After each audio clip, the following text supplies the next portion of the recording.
بسم اللہ الرحمن الرحیم۔ میاں بیوی کا ایک واقعہ۔ حضرت تھانوی رحمۃ اللہ علیہ فرماتے ہیں کہ ایک میاں غریب گھرانے کے تھے، کئی مہینوں تک دال کھاتے رہے 2-3 مہینوں کے بعد ان کو گوشت کھانے کا جی ہوا تو ایک دن انہوں نے زیادہ مزدوری کی اور مزدوری کر کے تھوڑے سے پیسے کمائے، اور پیسے کمانے کے بعد وہ گوشت لائے اور گوشت لا کر اپنی بیوی کو دیا کہ وہ گوشت پکائے۔ بیوی نے اس گوشت کو پکایا اور پکانے کے بعد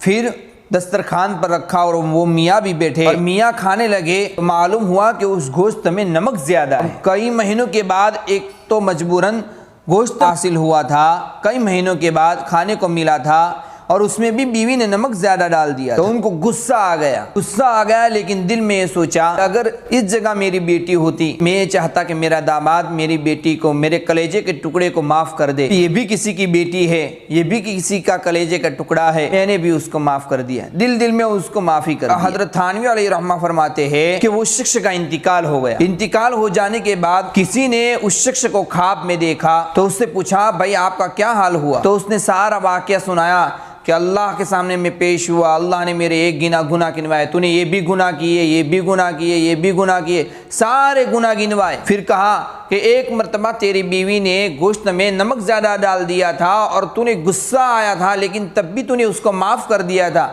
اس غصے کے بدلے میں جب تو نے معاف کر دیا تھا غصہ آ کر بھی اس بیوی کو، تو میں اس کے بدلے میں تجھے جنت دے دیتا ہوں۔ تو اللہ تبارک و تعالیٰ نے اس نیکی کے بدلے میں نے اپنی بیوی کو معاف کر دیا تھا، اس کے بدلے میں اللہ نے مجھے جنت دے دی۔